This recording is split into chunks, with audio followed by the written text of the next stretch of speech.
Thank you. And on behalf of the League of Women Voters, I'd like to welcome you to the event this evening. The purpose of this evening's forum is to provide you the opportunity to hear the candidates discuss face-to-face the issues that are important to you. The views expressed in the forum are those of the candidates, not of the League of Women Voters, and the sponsorship of this debate is not an endorsement of any candidate.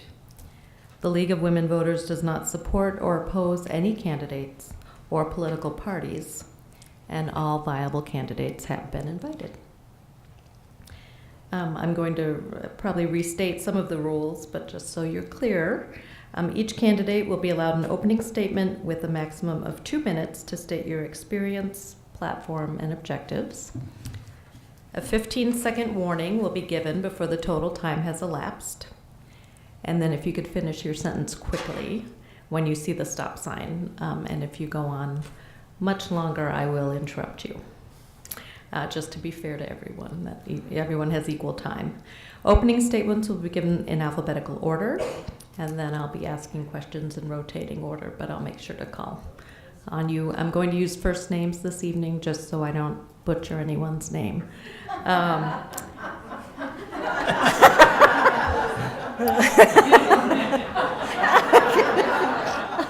So please state your name during your opening statements.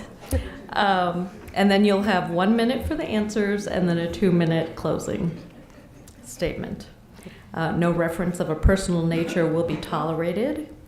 Your public record may be examined, but not character. And these forums are made available to encourage the voting public to focus on the issues. And as Deb mentioned, please don't have any demonstrations such as applause or booing of support or opposition to the candidates. And at the end, we will clap and thank everyone for being here. If you have a question to write, please ask for a card, and then our volunteers will come around and pick them up, and you'll deliver them. She'll deliver them here, and they'll be handing me cards throughout the evening. So here is my one chance. Elroy Belgard, Pam Mortensen, and John Chumperlin. We will begin tonight's forum by calling on Elroy to give his opening statement. Please. Right. Hello. I'm Elroy Belgard. I've lived in Minnetrista for over 30 years on a hobby farm. My wife and I raised 4 kids there. They're all grown and have left the farm, literally. And we have horses and dogs. And I love the rural feel of Minnetrista. And that's why I'm running, is for 2 concerns, really. My 2 big concerns are development. There's a lot of development going on in Minnetrista, and I'm afraid we might lose that rural feel. And number 2 is taxes. My taxes keep going up every year. Last year they went up 9%. Since I've lived there, my taxes have increased almost 1,000%. And I'm getting close to retirement, and we want to stay in Minnetrista. And I might not be able to do that if taxes keep increasing the way they are. And so I could just wait and complain about it and maybe move, or I could get involved and try to do something about it. And that's why I'm running. Thank you. Pam Mortensen, please. Hi, I want to start by thanking all of you for attending tonight, and I want to thank the League of Women Voters for hosting the Minnetrista City Council Candidate Forum. Is that better? Yes. All right. 4 years ago, I was in this very seat, running as a new candidate for City Council. My resume included, I'm a resident of Minnetrista, now for 10 years. I'm married. Now, I just celebrated my 38th anniversary last week. I have 2 kids. They're both now married. I'm expecting to have my first grandchild in April. I've worked in the corporate world for over 20 years for industry leaders such as Revlon, L'Oreal, Shiseido, and Schumacher. And I was the national sales director and sales representative to very large accounts such as Regis, Ulta, Dayton, Hudson, Marshall Fields, and Hirschfeld's, to name a few. The experience that I gained working for these industry leaders gained me the ability to start and successfully run my own business, Snacks and Such, for the past 15 years. In preparation for this election, I referred to my 2014 campaign platform, which stated, restore ethical leadership, address neglected infrastructure, promote rational long-term planning, and regain public trust. Here I am, 4 years later, 2018, running for re-election of Minnetrista City Council with the achievement of keeping my 2014 campaign promises. Throughout this evening, you will hear how my commitment to you was accomplished over my first term and how my role helped earn the City Council an 80% approval rating in the 2017 resident survey. Thank you. And John Chumperland, please. Thank you. First of all, thank you everybody for coming. Thanks for the League of Women Voters for hosting this. A little bit about myself, as probably almost everybody in here doesn't know me, even though my wife and I have lived in Minnetrista for 32 years. Retired, have an accounting degree, did accounting in the Air Force for 4 years, then did accounting for Cargill Incorporated for 35. I've served on the Planning Commission for 2 years, was appointed to the council this past April, so I've been on the council for 6. Served 9 years on the Cargill Alumni Board and was co-chair of projects, and currently serve on the Friends of West Tonka Library, which, by the way, we're having our book sale in a couple of weeks, so the 13th and 15th if you're interested in books. I've been asked by friends why I'm here tonight. And my answer is probably not an easy one, but it comes back to one thing.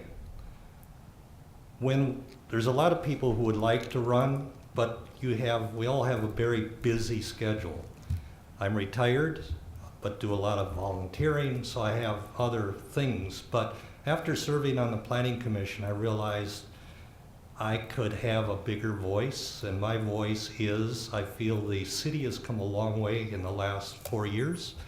I'm interested in helping that stability and that change that I've seen in the city, and I want just to be a positive part. I think my background can help do that, and I tend to have a common sense approach, so that's why I'm here tonight. Thank you. Okay, now I will ask questions and you will be given 1 minute to answer, again with the 15-second warning.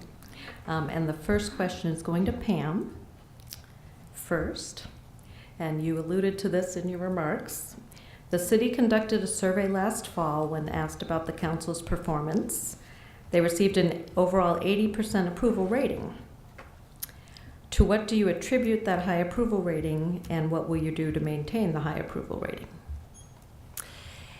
It is quite an accomplishment for any city council to achieve an 80% approval rating. And I will have to say that I found that a good city council listens and helps the residents, listens to the staff that does all the research and makes recommendations, listens to the engineers, the attorneys, to the planning committee and the parks committee.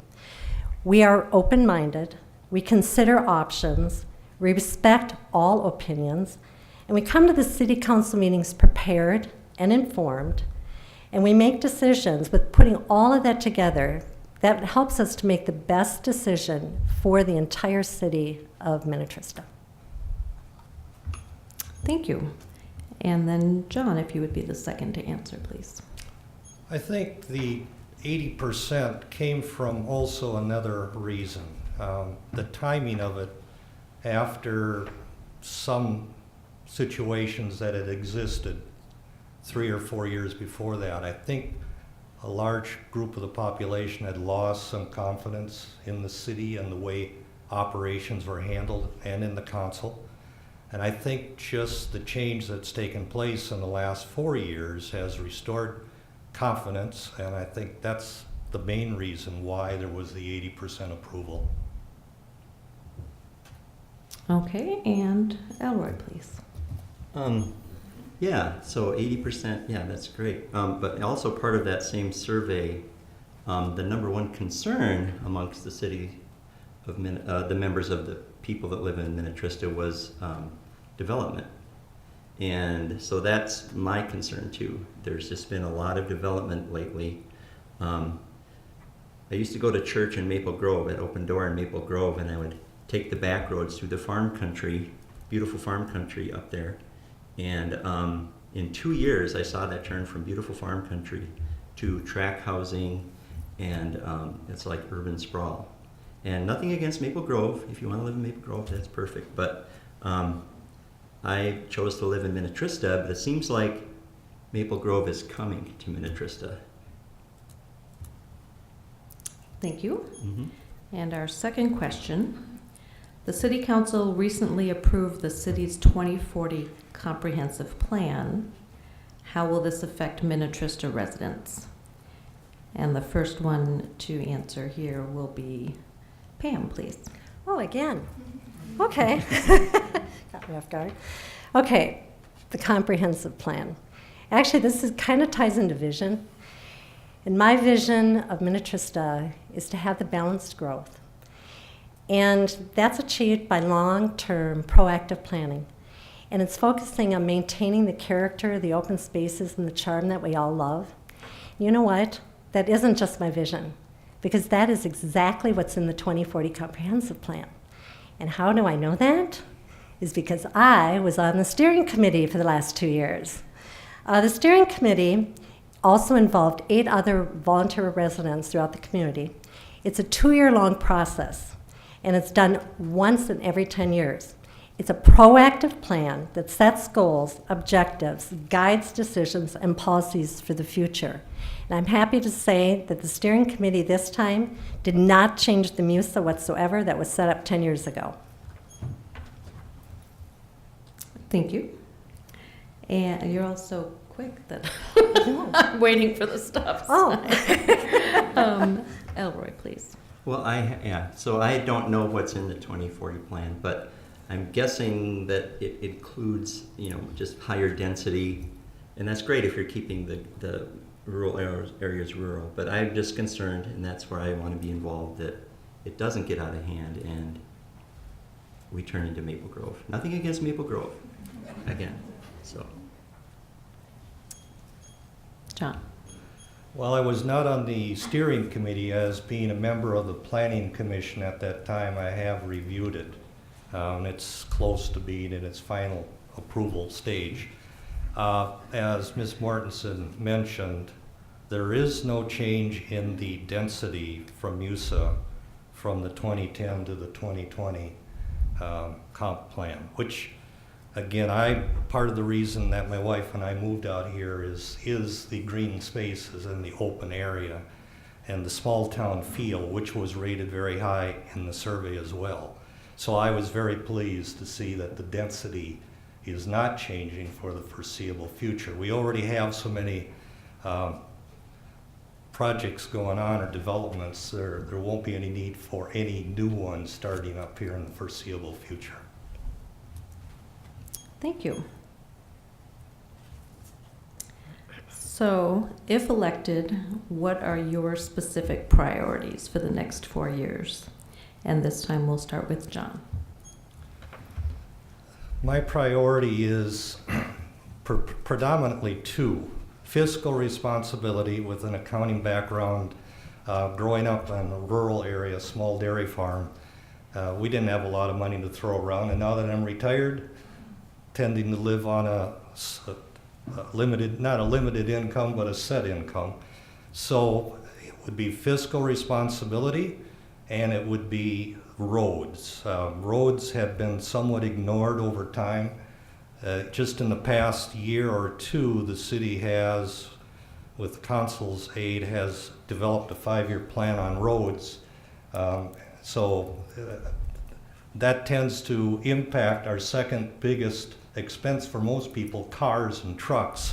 So I think we need to get our roads up to speed, and That won't be done overnight, but that would be one of my priorities. Thank you very much. And now Pam, please. I think one of the things that would be my goal is to maintain the 80% approval rating. But addressing infrastructure is definitely a challenge that the city of Minnetrista has seen and probably will for a long time. Did you know that there are 42 miles of paved city roads in Minnetrista and 20 miles of gravel roads? Now you wonder why we have challenges. I'm probably not going to go into this because there's probably going to be another question coming up on it, but the City Council, like John mentioned, did address this head-on by coming up with a 5-year pavement management plan, and it was done very thoroughly. We had our engineer do the research on it. We had our staff work on it. They laid out the options. They put it in priority status for us, and we listened to our residents and other committees as well. So definitely addressing infrastructure and staying within our financial budget would be definitely my top priorities. Thank you very much. Elroy. Yeah, my top priority would be spending. Minnetrista just passed a preliminary tax levy that increases 6%, which might not seem like a bunch, but you do that every year and it adds up. And if you look at the surrounding communities, they aren't doing that. Like Long Lake had a 0% increase. Independence was 1.98. Maple Plain was less than 1%. Minnetonka Beach was 3%. Mound was 2%. Orno was 3.6%. So Minnetrista spending levy is increasing double what the surrounding communities are. And that's my main concern, and that's why I'm getting involved, just to kind of reel in spending. And, yeah. Thank you very much. How do you see the city collaborating with other entities like the county and the school districts to address issues? And the first one here will be Elroy, please. Yeah, well, that's part of the job, obviously, is there is no school in Minnetrista, the school district, so you have to work with the surrounding school districts. And I've been on a school board before.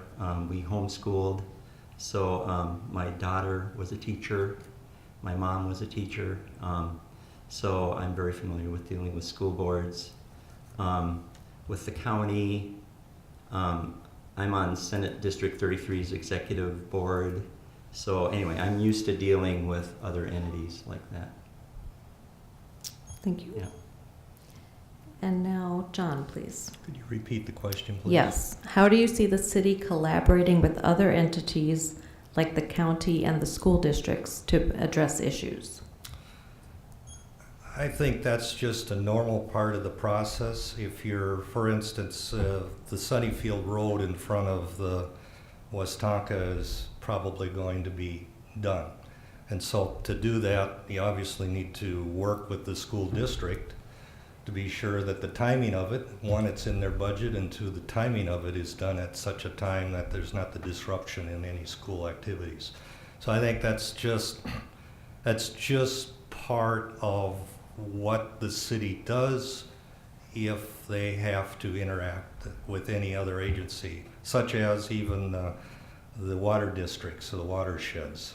That's a two-way street, and collaboration between the two gives you the best results. Thank you. And Pam. Okay, I am going to answer that question, but at the end of my time.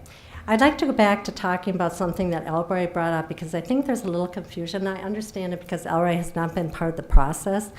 The preliminary budget is a budget that is set that each city has to turn in a budget by the end of September. And that budget is just a budget that the staff presents and the city council reviews it, and it's a starting point. And after the approval of the preliminary budget is set and turned into the state, then we dig in and we find ways that we can cut back. And that cutback, or whatever we decide to do, we have till the end of December. So I just want to make sure everybody understands that 6.0% preliminary levy is not the final levy, and it has gone down every year the 4 years that I have been on council. Now, addressing the other question, we do tie in with all the organizations such as Three Rivers, the schools, and bring them into the meetings. Thank you. And now I will deviate for 1 second here to see if John or Elroy have any other comments regarding the levy.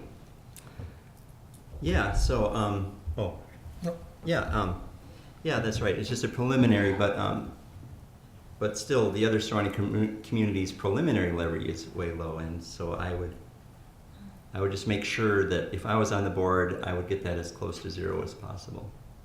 Thank you. And I agree with both comments there. The key that I have is I don't believe you can benchmark yourself on a budget. The financing situations in any one of those cities is uncomparable to what you have in your city. Their service debt might be completely different, which I suspect is why they can have a 0 or a 1 or a 2. Mm-hmm. So it's not, you can't compare apples and apples there. But I do agree that the preliminary is something we will work very hard to bring down. thank you. Okay, next question. What control does a council member have over the amount of development, and how would you go about limiting it, if that's your intention? And I should tell you who goes first. John, please. I suspected that. Well, development, there's 17 different zoning districts, or near 17 in the city. Each of those have their own rules, regulations, setbacks, size of square footage, acreage, etc. So we have so many rules in place that control urban sprawl, if you want to call it that. There are only specific city areas in the city that are identified for that type of development. To be able to do that, you've got to go through the planning commission, you got to go through the city. City has to approve it first or recommend approval. It goes through the planning commission. The park board actually gets involved over a little bit as well before there's a ruling on it. So I think there's a lot of controls in place that would control any type of high density or urban sprawl. Thank you. And next is Pam. I agree with John on those comments. The zoning is identified, and we bounce back to the 2040 comprehensive plan. All of that is identified in there. It's City Council does not determine the commercial building. We can prepare for it and plan for it, but commercial, for example, will come in when the number of rooftops are achieved. I think just the involvement with the different developers. I will have to admit that Mayor Whalen is so involved with the developers and making sure that the neighborhoods and all that retain the trees and the natural environments as much as possible. So there is some limitations to the City Council, but I think we just work together as a council to work through them. Thank you. And Elroy. Yeah, a lot of that, the city council doesn't have a lot of control, obviously, over what's developed, and it's up to the individual landowners. But I think that I would just do my best to keep development as minimal as possible and do what I can to keep development as minimal as possible. Thank you. Mm-hmm.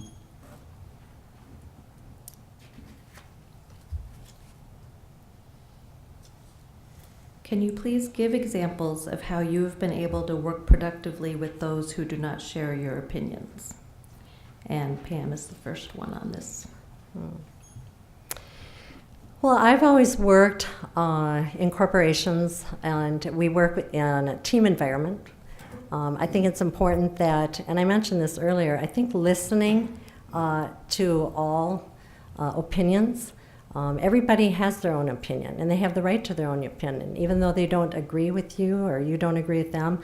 I think it's important to remain respectful and listen and hear and end up really just coming up with a common solution. You'll have a common denominator to start with, but then working through this, through the different areas and hearing them out and coming up with a common denominator and just a solution to the problem. Thank you. Elroy? Yeah, I've done a lot of problem solving and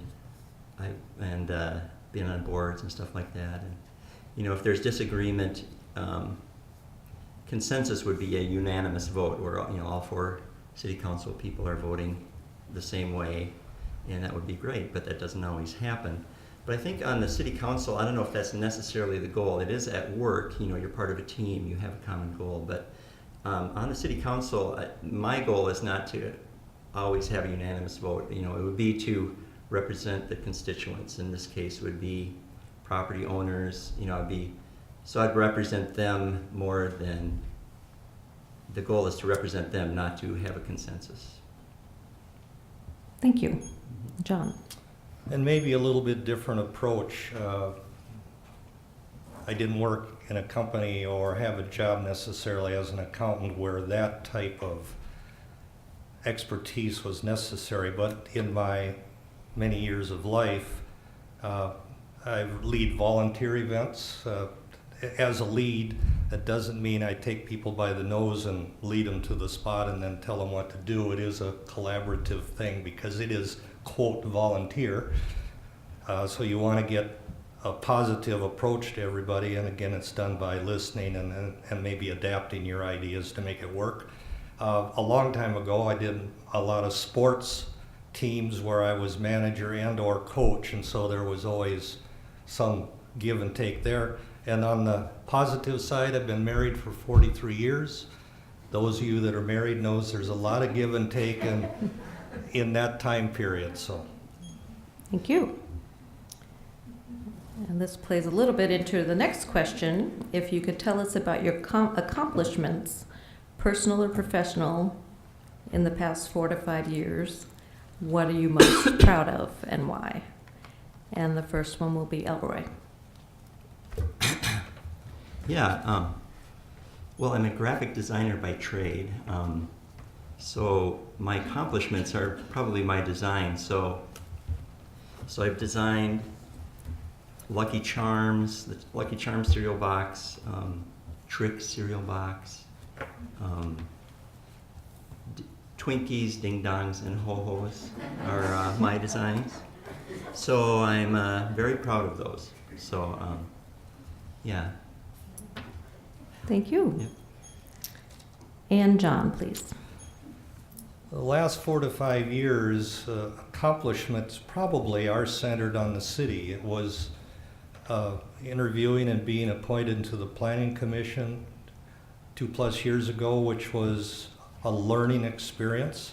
And obviously the big accomplishment from my point of view was interviewing and being appointed to the council back in April. On a personal basis, accomplishments every year in our yard with our gardens and flower gardens and vegetable gardens, because you can't trust Mother Nature to do what is right all the time. So those are the things that I look at as being successful. Thank you. And Pam. I'm going to start with my personal achievements. And I mentioned one in my opening statement, and that is that I have been married for 38 years to the same man. So that is an accomplishment. The other two are projects that I have worked on for probably 30 years, give or take a couple, and that is my 2 kids. One of them is right over there. Their success has been my success, and I think every parent here knows that you're not a parent till they're only 18. You're a parent for the rest of their life. And so that is definitely an achievement. I see their success. And professionally, I just have to say that everything that I've done, and I've had a lot of achievements that I consider achievements in my life. And the one thing that I contribute that to is I took the challenge head on, and I took that huge a leap of faith. And that's what I call an accomplishment. Thank you. So we've talked about the need for infrastructure. What would your priorities be for infrastructure or revitalization priorities in the city? And we will go with Pam first. Okay, I knew this was going to come up, and I already kind of talked about it. So, the city has had a challenge with the road maintenance, with the 42 miles of paved roads and 20 miles of gravel. But we did hit that head on with the 5-year pavement management plan. It was great. It was actually a really good process. We had our engineering staff in our city pull together soil bearing samples and all these wonderful things and brought it to the council and put all of these roads in a line of priority and cost and to see how quickly we could get them done based on how it fits into our financial plans. The city has a very well-defined established process that guides the city council to voting, which does eventually lead to the best solution for the city. John. I can't piggyback off of that too much, but as I said earlier, one of my priorities would be roads, and everything that Ms. Mortensen said is right on, and that's will be something tough to work into the budget in certain cases, but I think it's a priority, and I think most citizens have noted. The 2017 survey even made notice of that from one of their highest ratings in that category as to what needed to be worked on. So we need to work on the roads and make it fit. A sideline on that is, as some of you are aware, the plant exploding in Superior this summer kind of did us and did everybody that had road construction not a good deed, because it raised the bid so high, so it pushed everything from last year into the following year, which causes a ripple effect. But roads are a priority, and that's what we need to work on. Thank you. Yeah, roads are very important. That's obviously one of the roles of city government. In the report, in that WSB report, they came back and said, I think, that like 80 to 90% of the roads in Minnetrista are in good or excellent condition. And me driving around, the roads seem pretty good. I can't think of a pothole in Minnetrista right now. I'm sure there are some, but I think it's always about the roads. And I think, as I've heard, as part of the budget, that the city council wants to increase spending on roads by over 50%, and I think that seems a little high. And maybe that's just in the preliminary report. Hopefully that'll come down. But yeah, I think the roads are in great shape, and we don't need to change it that much. Thank you. The council has been discussing the need for an additional water tower. What are your thoughts on this? And we will start with Pam. The water tower in the south end of our city has always been in the water treatment plant. But there was never a timeline to it because it wasn't put in now because there was no need for it until it established the growth or the population required. We have now hit that population requirement. We've had extensive conversations on the water tower, and we are maxed out right now on water pressure. The storage of the water right now, this last summer, we hit our maximum. And so there definitely needs to be improvement on that. The future firefighting concerns has been brought up. The locations, we've listened to our residents. The location will determine the design options, the elevation, and definitely the cost. Did you know it takes 2 years to build a water tower? So even if we decided to start doing this next week, it wouldn't be done for 2 years. Thank you. Elroy. Yeah, every time you build a water tower, you've got to build a lot of houses for that water tower. I think right now it's 74 houses per year per water tower need to be built or hooked into the line to pay for the water tower. And if that doesn't happen, then the cost goes to other people. And so, I think every time you build a water tower, you have to build more houses. And maybe I think the people that live in Hunter's Crest even think, I've talked to a few people, and I think they just want the problem solved. Maybe it doesn't require a water tower. Maybe there's other things that are cheaper to solve their water issues besides building another water tower. And John, please. I believe, this is something that has been going on for quite a while, and there's been numerous discussions on it. The city is growing at 2.5% a year.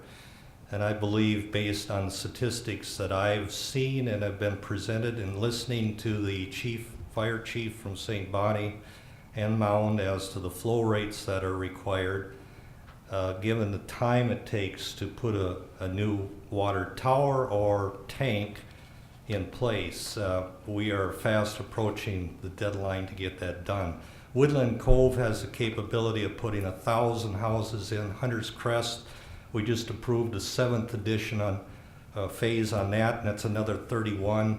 Red Oak is still going on. Winter's Waterset right down the road is 11 home sites. The demand will be there for it, and I think we need to act on it. Thank you. Next question. So as you indicated, there are large plots that are now zoned for residential housing, and it sounds like a lot of building going on. What are your plans to maintain green space and also commercial zones to support the housing?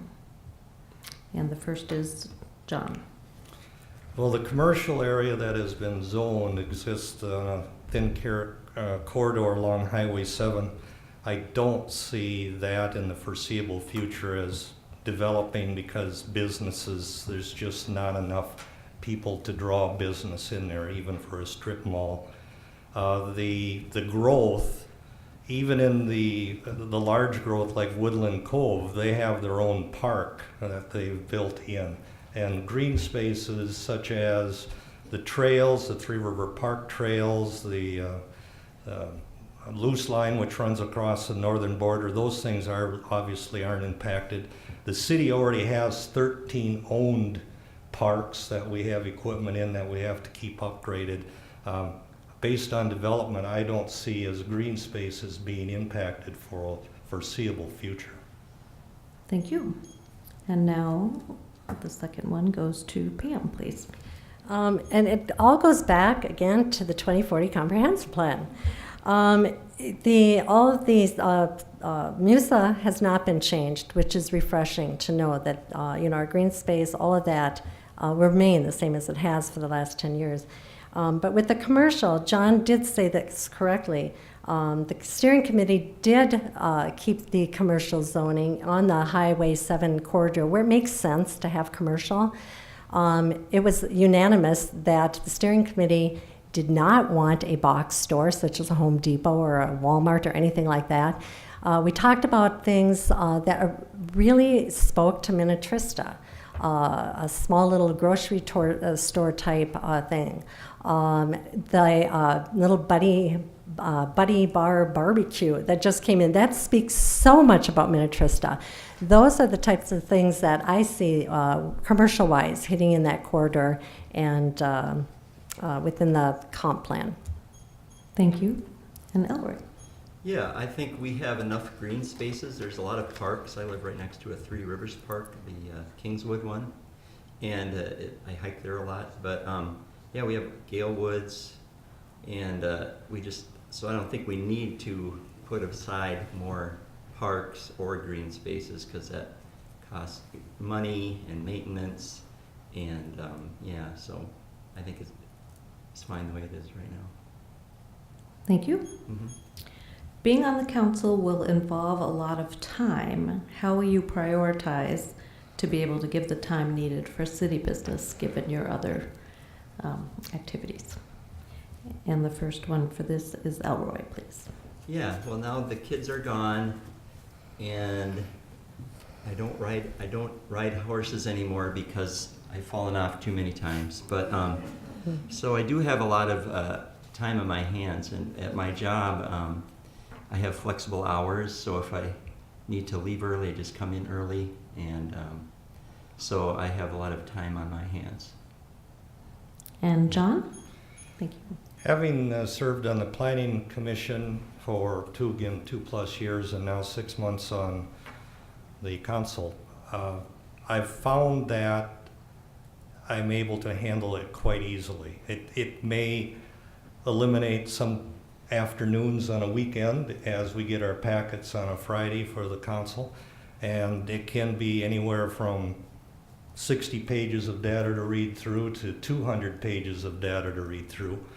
But I tend to be a detail-oriented analysis type of person, and so I even use more time after I've read through the packet to do some of my own research, not just necessarily reading what has been presented, but also looking for the other side. And so I have been able to handle it and feel very comfortable with it. Thank you. And Pam? There is no doubt that being on city council is a true time commitment. Just ask my husband. But, you know, alongside the city council meetings and the preparation, there are other things too that you get involved in. I work with the West Tonka Commerce and Community, which is the networking group that I go to once a month. I was involved and I orchestrated the pig races that came to Trista Days 3 years ago, which is a very large time commitment, but fun. And I think one thing you have to do is, yes, it requires a lot of organization and being a taskmaster. But the bottom line is, and I always believe this, when you stop having fun, then you do something else, and I'm still having fun. But yes, you have to enjoy what you do, and it is a very large time commitment. Thank you. I'm going to combine a couple questions here, if I can do so eloquently, and then this will be our last question before closing statements. So there will be an increase in population in Minnetrista coming. If you were to paint a picture of a future Minnetrista, say 10 to 20 years from now, what would it look like if you have the chance to put your stamp on it? And first we will start with Pam. I think I addressed this with the first statement of what is my vision, and that is I'd like to see Minnetrista what it is today, and I think everybody here would like the same. When we asked the steering committee where they saw in the mission statement for Minnetrista, all 9 residents said they wanted to keep the charm of Minnetrista. So just, again, balancing the growth with long-term planning, maintaining the character and the charm.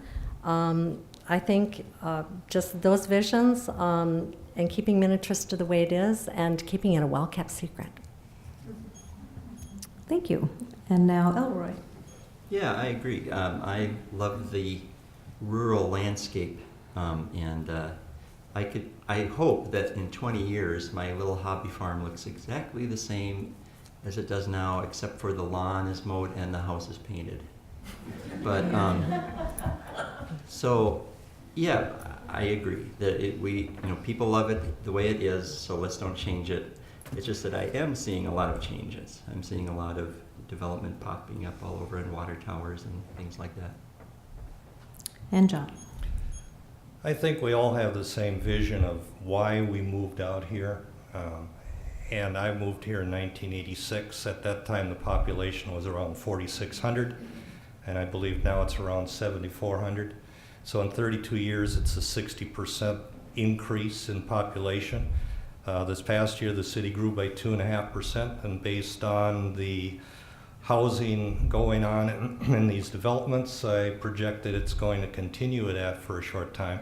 I think the key is we still have those high density areas. It leaves the country feel there for the people who want the country feel, the people who are moving into the high density, that's what they want. And so you need to have housing for everybody's approach.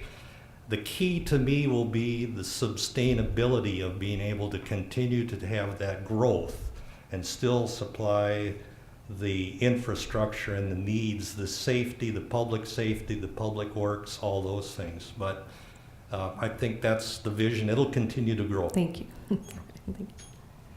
Okay, now we will have our closing statements. You will have 2 minutes, and you'll be given a 1-minute warning and a 15-second warning. And we will start with John. Once again, thank you everybody for being here tonight. Thanks to the league for hosting and sponsoring this. Want to say that irregardless of everything I've been saying tonight and seem talkative, I tend to be a private man of few words, but I think that makes me a good listener. And that's what this is all about. This isn't about us sitting up here. We are your reps. You are the people we're listening to. You are the people we have to hear from. So I don't know how many of you have been in this council chamber prior to the night, but we have meetings twice a month, and you're certainly welcome to come here. I am always will be available. I will listen to both sides because every issue has two sides. But after I've heard that, I will still draw my own conclusions, but it will be based on facts. So once again, I think the city has made great strides in the last 4 years. I feel we're going in the right direction. I think that I can help them continue in that direction. And if you feel that way as well, I would appreciate your vote. Thank you. Thank you. And now Pam. It is rewarding to look over the past 4 years and see the accomplishment and the progress the city of Minnetrista has made. One of the most important and interesting challenges that the city faces is balancing growth. We talked a lot about it tonight. Maintaining the open spaces and the small town charm that everybody loves. Effective leadership masters the ability to focus on the demands of today and yet guides the future and the growth of development for the community going into the future. In March 2016, I volunteered to serve alongside 8 other residents in the community on the steering committee, which I have talked about, that reviewed public feedback and lead the process for drafting the 2040 Comprehensive Plan. This plan establishes Minnetrista's vision as a community and sets goals and objectives and guides decisions and policies. What a great experience and honor it was to do that. My commitment as a re-elected city council member is to cast my vote on issues that will continue to demonstrate ethical leadership by maintaining transparency and public trust by listening to you and your concerns and needs, honestly addressing neglected infrastructure, supporting our police and fire services that provide the highest commitment to safety in our community, enhancing our community engagement through advanced technology, conserve our loved natural resources by controlled growth and development, common sense budgeting, financial planning, and discipline. My pledge, as I've already demonstrated in my first term, is to maintain the city we love, a place to raise our family, and to live out our retirement years. Thank you. And Elroy. Yeah, I didn't really prepare a closing statement, so I'm just going to wing it. Yeah, thank you. This is wonderful. Thanks for doing this. Thanks for coming, everybody. It's great to be involved, and we should all be involved, and that's what I'm trying to do, is get involved.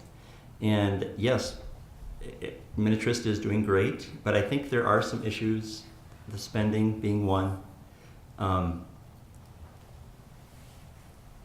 Yes, it's a preliminary report, but a 6% increase seems a little heavy, and part of that is because of the debt. And that's the other thing that doesn't come up much is Minnetrista has a lot of debt because it costs a lot of money to build these water towers, and now they're talking about building another water tower, increasing more debt. And the way you pay off the debt is you build houses to hook up to the water towers, and it's kind of a vicious cycle of you build the infrastructure, and then to pay for the infrastructure you have to add developments and add density and add housing. So, and the other thing that hasn't come up is regulations. Recently, the council voted to not allow Airbnbs in Minnetrista, and I think a lot of times, because there was a complaint about Airbnb They voted to stop that the whole city of Minnetrista can't have Airbnbs that rent out their houses anymore, like an Airbnb. And I think sometimes the city councils will, just ban a perfectly legitimate way for people to make money on their own property. So those sorts of things I would be against So vote for me, Elroy Belgard. Thank you. And this concludes our City Council Candidate Forum. Please join me in thanking the candidates with your applause.